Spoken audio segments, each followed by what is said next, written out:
Halo semuanya, hari ini saya mau melanjutkan sharing saya dari buku Hard Lesson. Saya membaca ulang buku ini karena ketika saya membaca lagi dan lagi buku ini, saya selalu mendapatkan pengertian dan pewahyuan yang baru dari Tuhan. Buku ini sangat memberkati setiap kita, saya sangat merekomendasikan setiap Anda untuk mempunyai dan membaca buku ini. Hari ini yang saya akan bawakan adalah analogi pendoa yang roh dan imannya menyala-nyala. Saya kembali mendapat penglihatan pada waktu penyembahan. Saya melihat Tuhan Yesus sudah hadir sebagai Raja. Tuhan Yesus datang dengan sangat bergelora untuk hadir di tengah-tengah kita. Saya melihat Pastor Berry juga hadir dan menyambut Tuhan Yesus. Pastor Berry juga sangat bergelora untuk menyambut Tuhan Yesus. Ketika saya melihat Tuhan Yesus berjalan ke arah Pastor Berry lalu memeluknya, pada waktu Pastor Berry dipeluk, saya melihat gelora Tuhan Yesus dan Pastor Berry menyatu menjadi api emas yang sangat indah dan bergelora. Jadi singkat cerita, kami setiap hari Selasa kami ada yang namanya doa serasa menyerang surga. Di sana kami bersama dengan gembala kami selalu menanti Tuhan, dan di hari itu Tuhan selalu datang untuk membalikan keadaan setiap anak-anaknya.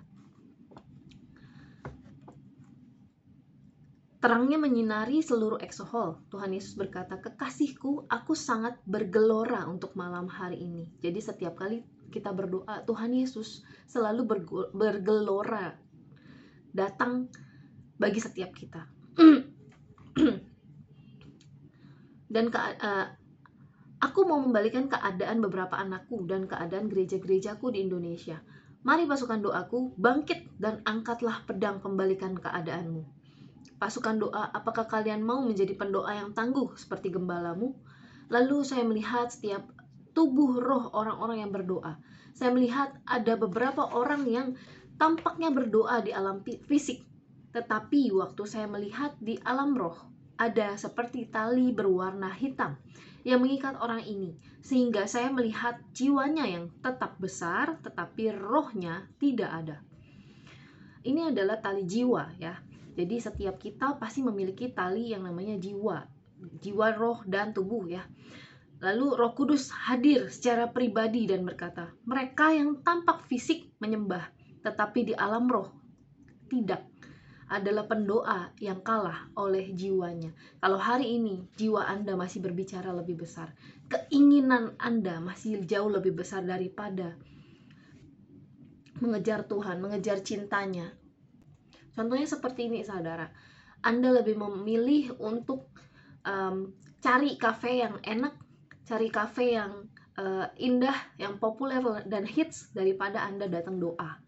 Nah, itu adalah salah satu orang yang memiliki keinginan jiwa yang lebih besar, sehingga mereka seringkali kalah oleh jiwanya ya. Sehingga akhirnya hanya berdoa dengan membawa badan saja, dan jiwa yang mendikte pikiran, iman, dan hati mereka.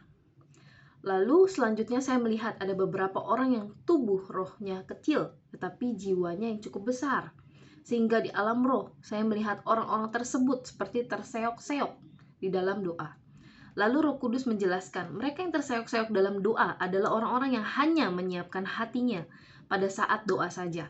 Tetapi ketika kembali ke kehidupan normal, mereka tidak memiliki waktu untuk saat teduh, dan itu yang membuat rohnya tidak bisa melawan jiwanya saat masuk dalam hadirat Tuhan, dan jiwanya masih menang atas rohnya. Ini adalah saya, saudara. Dulu saya seringkali saat teduh hanya cuman mau ke gereja, mau pelayanan, atau mau ketemu leader di atas saya gitu. Jadi saya baru saat teduh. Tapi ketika saya di rumah, saya lebih milih nonton, saya lebih milih nyantai, dan nggak berdoa sama sekali dan mencari Tuhan gitu. Tapi saya bersyukur lewat buku ini, lewat firman Tuhan, lewat vision yang Tuhan sampaikan dalam gereja kita, gereja kami, itu mengubahkan hidup saya. Sehingga saya saat teduh itu bukan lagi berdasarkan pelayanan atau kewajiban, tapi sungguh-sungguh setiap hari datang ke kaki Tuhan itu adalah sebuah nafas kehidupan buat saya. Lalu saya melihat beberapa orang tubuhnya cukup prima, tetapi jiwanya masih ada di dekatnya. Nah, ini saya ya. Dan di dalam roh saya melihat sesekali jiwanya yang berbicara di dalam orang tersebut.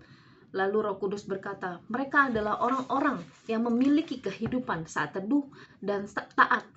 tapi masih setengah memandang ke arah dunia, sehingga sesekali jiwa mereka yang berkata-kata dalam hidup mereka. Iya, kalau misalkan saya doa, seringkali saya terpikir, oh habis ini saya mau makan enak, oh saya pulang mau tidur, aduh lebih cepet dong kelarnya gitu. Nah ini jiwa saya seringkali berkata seperti ini.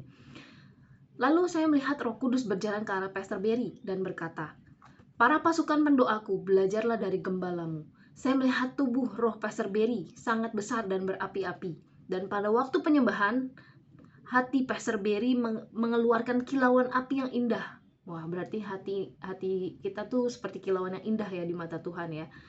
Waktu saya perhatikan, saya tidak melihat jiwa Pastor Berry, tetapi waktu saya melihat kembali, ternyata jiwa beliau ada di pojok ruangan. Dan jiwa itu sangatlah kecil, seperti sedang meringkuk karena kurus sekali. Lalu Roh Kudus berkata, setiap kali gembalamu berdoa, rohnya selalu menyala-nyala dan jiwanya sudah gembalamu tinggalkan. Sehingga sekecil dan gembalamu selalu menang atas jiwanya. Ketika kita datang ke hadapan Tuhan dan kita tidak memberi makan jiwa kita, misalnya mau cepat-cepat keluar atau mau makan enak atau apa yang terlintas, kita nggak beri makan itu, jiwa kita bisa menang atas jiwa kita karena hal itu, saudara. Seperti gembala kita Pastor Berry. Lalu saya melihat di samping jiwa Pastor Berry terlihat seperti ada abu bekas bakaran yang sudah hangus terbakar. Lalu saya bertanya pada Roh Kudus, lalu apa itu yang ada di sebelah jiwa gembalaku?